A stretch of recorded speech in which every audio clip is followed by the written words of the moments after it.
Si vous prenez le temps de considérer le rôle que joue le musulman dans les sociétés occidentales, vous allez voir que, euh, si vous êtes vraiment honnête, hein, vous allez voir que l'Occident moderne ne sait plus vraiment vivre sans son épouvantail musulman. Parce que après le Sarrasin médiéval, après l'Ottoman des croisades tardives, le bolchevique du XXe siècle, il fallait bien sûr un nouveau spectre pour huiler la machine sécuritaire et nourrir les talk shows tels que CNews et autres BFM.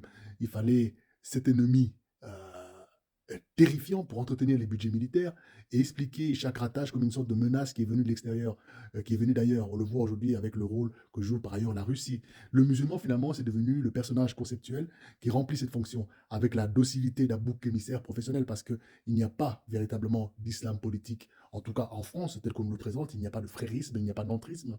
Et ce mécanisme, il procède d'une manière assez simple parce qu'il s'agit de transformer un ensemble humain immense, multiple, éclaté, en une sorte de totem de danger permanent. Ce qui va nous éviter finalement de nous poser, de nous demander pourquoi les systèmes sociaux sont en train de s'effriter, pourquoi les États perdent leur cohésion et pourquoi les peuples se sentent trahis par ceux-là même qui les gouvernent. On déplace simplement la faute, on détourne la colère populaire, on fabrique du consensus autour d'un ennemi d'exportation.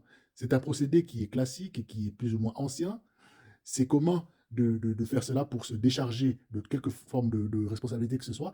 Mais si cela vous plaît et que cela vous permet de ne pas vous regarder en face, de ne pas voir la vérité, de ne pas désigner vos élites, si cela vous console et vous cajole, si cela flatte votre ego, eh bien tant mieux, c'est bien.